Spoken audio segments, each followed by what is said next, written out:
Assalamualaikum warahmatullahi wabarakatuh. Saya Madinah Adawiyah dengan NIM 020101240114. Di sini saya akan menjelaskan mengenai pendidikan sebagai investasi. Sebelum lanjut ke materi, saya ingin bertanya kepada teman-teman, apa yang terlintas di bayangan teman-teman atau apa yang terfikirkan oleh teman-teman ketika saya menyebutkan mengenai pendidikan sebagai investasi? Mungkin ada sebagian teman-teman yang menjawab seperti bersekolah atau menempuh pendidikan formal. Lalu mungkin ada juga yang menjawab seperti mengikuti les, kursus, seminar, workshop, membeli buku, meluangkan waktu untuk membaca buku. Lalu jika di kalangan keluarga mungkin seperti menyekolahkan anak-anak ke institusi yang berkualitas. Nah, itu semua merupakan contoh-contoh pendidikan sebagai investasi yang sering atau biasa kita lakukan dalam kehidupan sehari-hari. Sebenarnya, sebagai individu, pendidikan yang biasa kita lakukan sehari-hari itu sudah termasuk investasi untuk diri kita sendiri. Karena apa?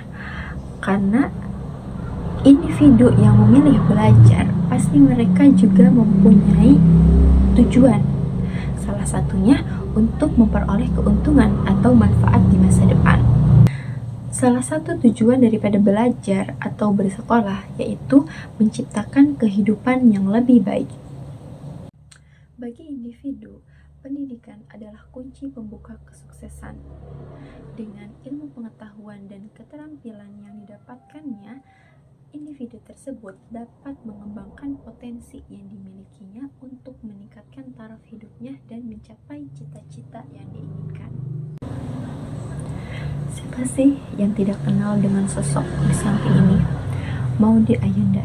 Maudy Ayunda terkenal sebagai seorang aktris, penyanyi, dan juga digandrungi oleh generasi muda di Indonesia sebagai seorang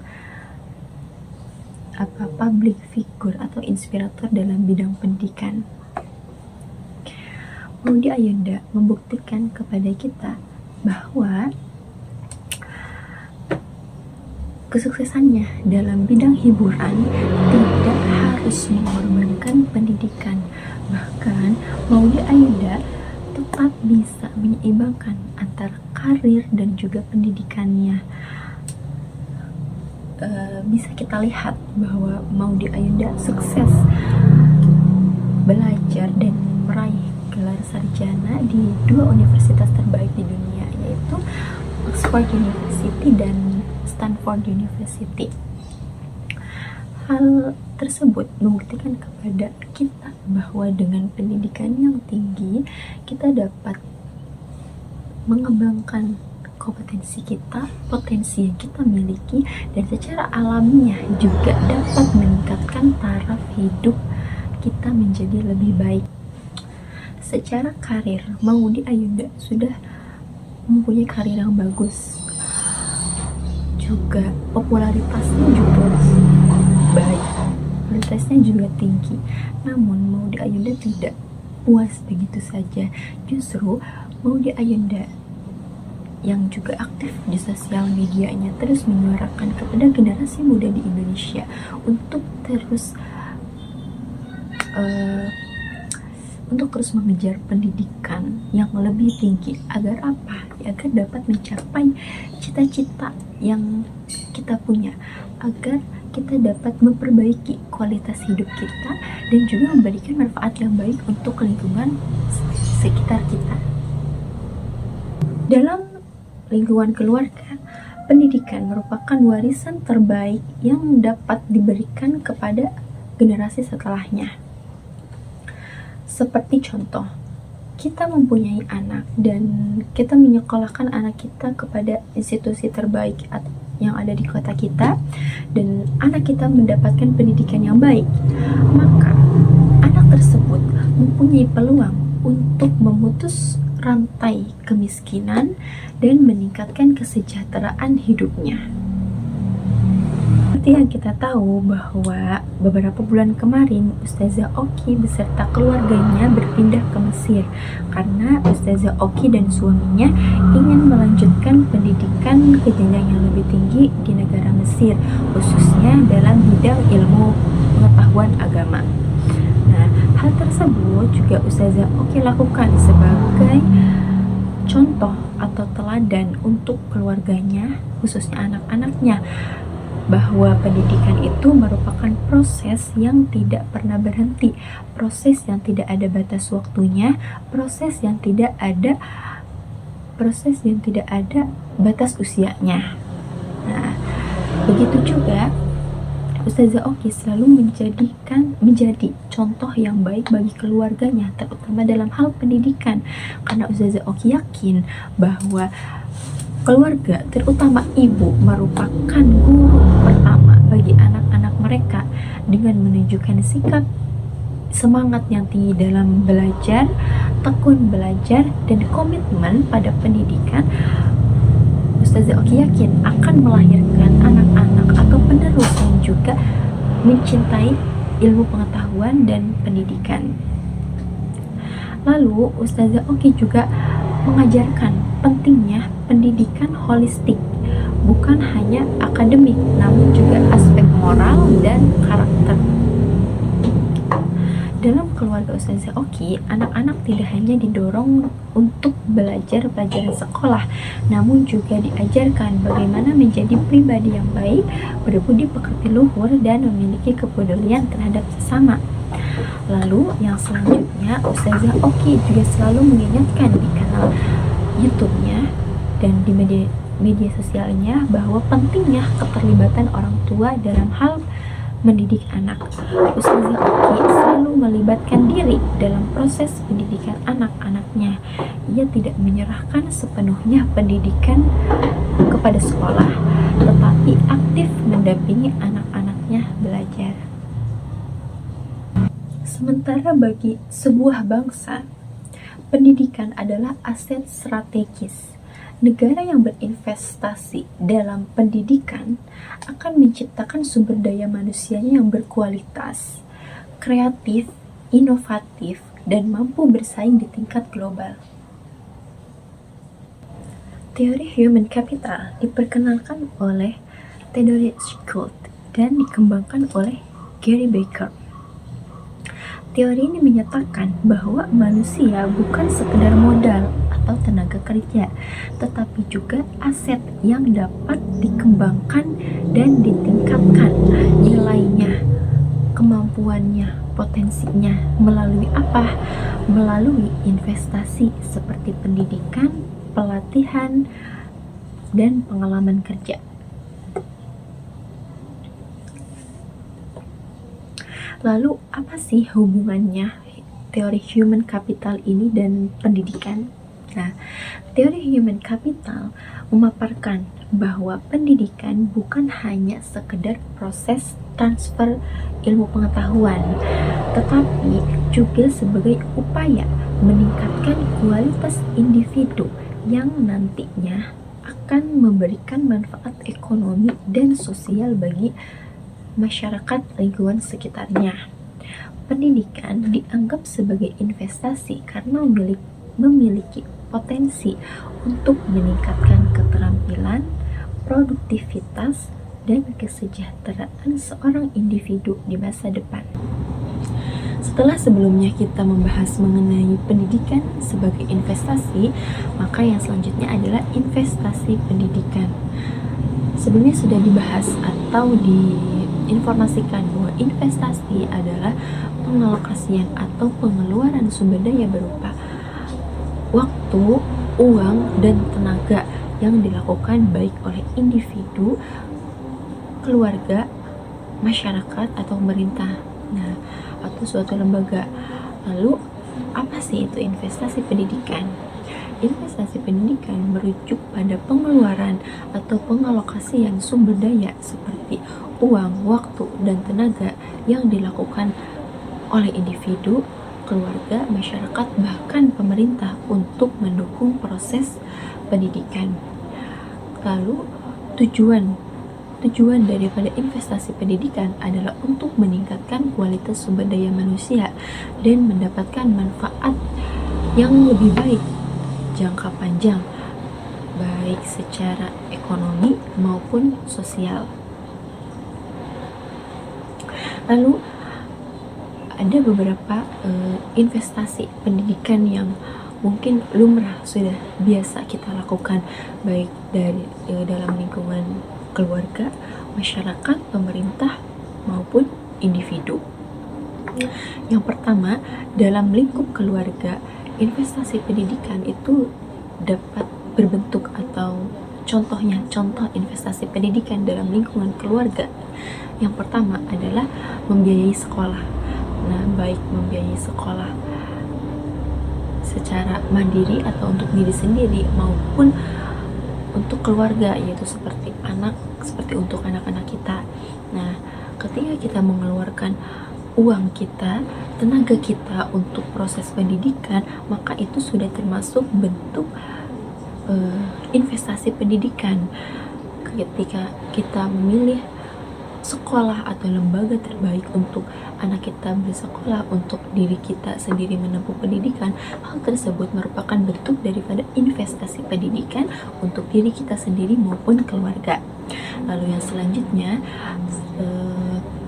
contoh investasi pendidikan yang selanjutnya adalah membeli alat pendukung pendidikan, seperti mungkin untuk mahasiswa seperti kita, yaitu dapat berbentuk laptop atau tab atau ya alat pendukung lainnya seperti buku tulis, pensil, dan membeli buku. Nah, buku sumber ilmu pengetahuan itu juga merupakan bentuk investasi pendidikan untuk diri kita sendiri maupun keluarga. Lalu yang bentuk investasi pendidikan yang ketiga yaitu kursus, membiayai kursus atau pelatihan. Nah, kursus atau pelatihan ini tidak selalu merujuk pada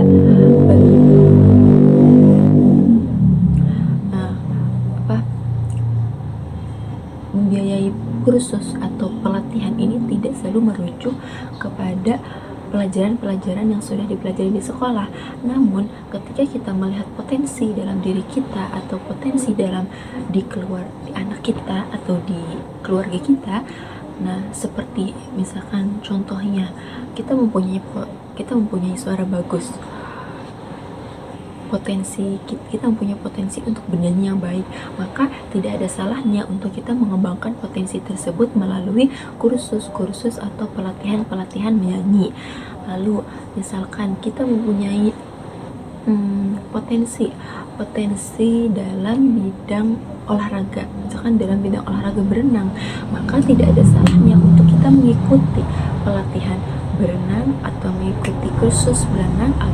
Agar potensi dalam diri kita itu dapat berkembang, dapat meningkat menjadi lebih baik, dan tidak hanya dijadikan sebagai hobi saja. Siapa tahu di masa depan itu dapat menjadi profesi untuk diri kita sendiri. Nah, hal tersebut, mengikuti kursus atau pelatihan tersebut merupakan salah satu bentuk investasi pendidikan bagi diri kita, bagi individu maupun keluarga. Jadi, pendidikan itu tidak melulu mengenai soal matematika, IPA, IPS, PKN. Nah, tidak seperti itu. Namun, segala hal yang dapat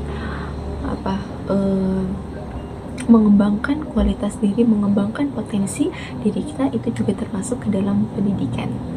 Lalu yang selanjutnya ada bentuk investasi pendidikan dari pemerintah. Yang pertama yaitu membangun sekolah, perpustakaan, dan fasilitas pendukung pendidikan lainnya. Nah, seperti halnya perpustakaan nasional yang ada di Jakarta, nah itu merupakan bentuk investasi pendidikan dari pemerintah untuk rakyat Indonesia. Namun yang disayangkan, hal tersebut belum merata, dan kebanyakan pembangunan dalam hal pendidikan itu hanya terfokus pada kota, di kota-kota besar saja, belum merata